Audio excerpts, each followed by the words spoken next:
Nesse vídeo, nós vamos continuar com o assunto de função sobrejetora, injetora e bijetora.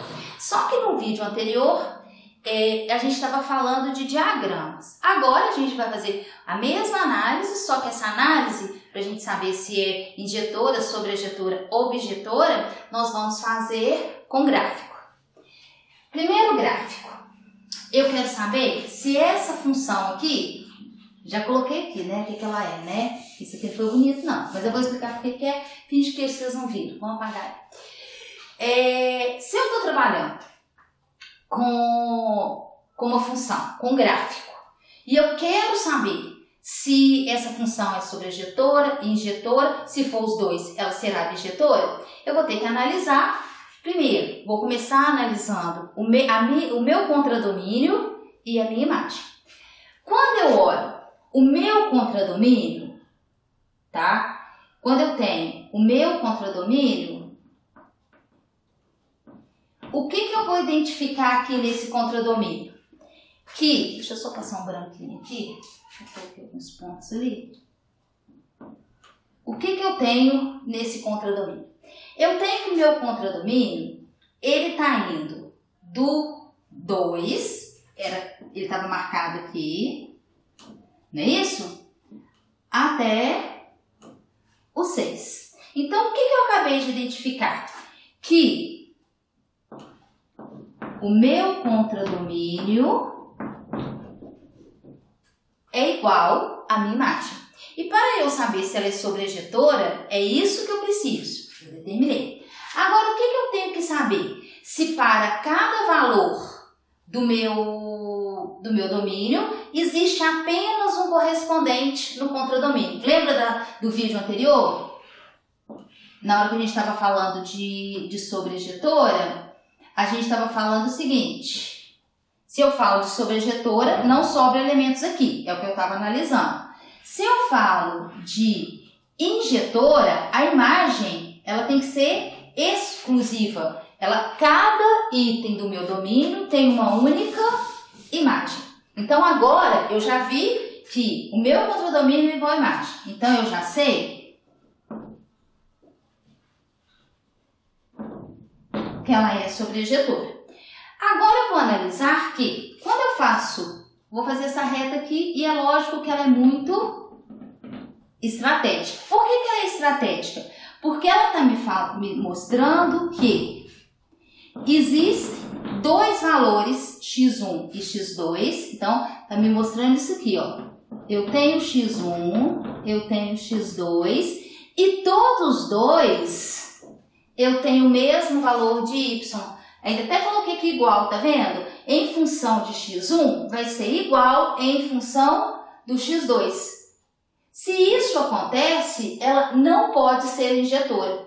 Se eu eliminei a possibilidade de ser injetora, então nunca ela vai poder ser bijetora. Por quê? Porque para bijetora ela tem que ser sobrejetora e injetora. E nesse caso, essa função é somente sobrejetora. Próximo gráfico.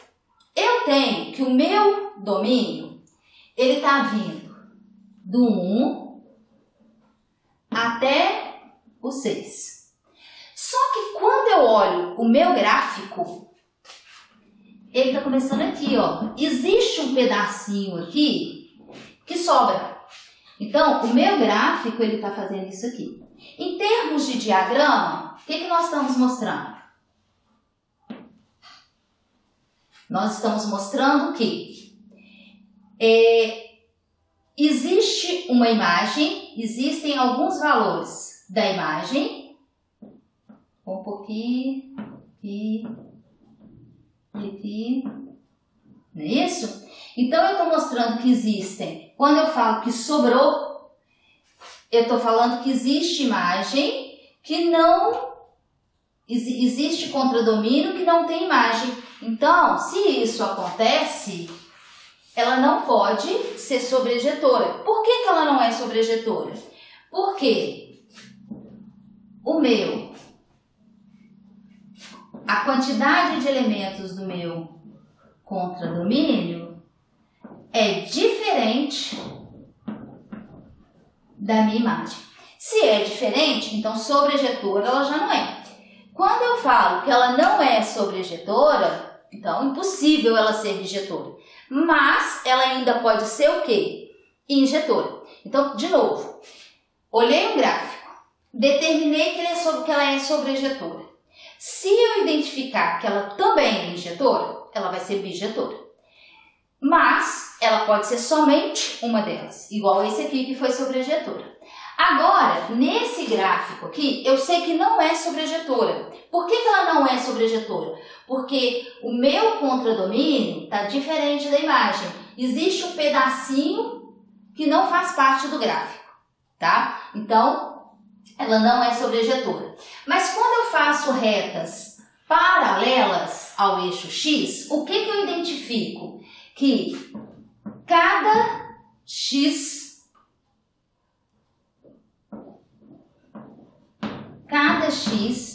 tem sua respectiva imagem, tem seu respectivo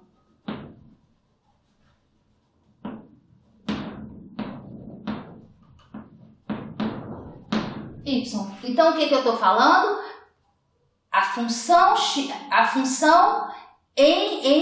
quando eu tenho um valor em função de x1, ele sempre vai ser diferente de qualquer outro valor em função de qualquer valor do domínio. Ou, eu acabei de identificar que quando eu tenho f de x1, ele é diferente do f de x2. Se isso acontece, isso aqui vai ser uma função injetora. Letra C. Vamos pensar primeiro se ela é sobrejetora. Se ela é sobrejetora, eu estou falando de domínio e imagem. O gráfico começa no 2, termina no 7. Meu contradomínio começa no 2 e termina no 7. Então, o que eu acabei de identificar? Que a minha imagem é igual ao contradomínio. Então, sobrejetora. Agora, quando eu faço retas paralelas ao eixo X, eu identifico o quê? Que se eu pegar qualquer valor de X, quando eu tenho a minha resposta, quando eu tenho o F usando o X1, ele é diferente da minha resposta ou do meu valor F usando o X2. E quando isso acontece, essa função é injetora. O que é bi? Tem que ser uma coisa e outra. Então, se ela é sobrejetora, se ela é injetora, o que eu acabei de falar? Que eu tenho uma função bijetora. Agora vamos para esse próximo aqui.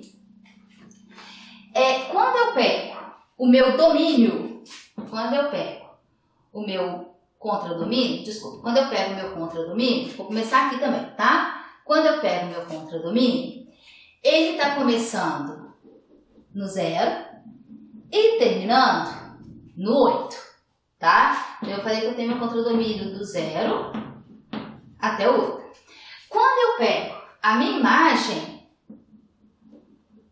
olha o gráfico. A minha imagem está do 2 até o 8. Então, o que eu acabei de identificar? Que o meu contradomínio é diferente da minha imagem. Ela pode ser sobrejetora? Não. Esse é o conceito que fala que ela não é sobrejetora. Por quê? Porque meu contradomínio está diferente da imagem. Agora, eu vou precisar saber se para ela ser injetora, ela não é sobrejetora, mas pode ser injetora. Só que quando eu chego nesse valor aqui, o que eu estou falando? Que para qualquer valor que tiver aqui de x, o y é constante, ele vai ser 2. Em termos de diagrama, o que a gente está falando? Vou pelo limite. Quando eu tenho 4 e quando eu tenho 8, qual que vai ser a imagem? 2. Então, o que eu acabei de falar? Que existe um f de x.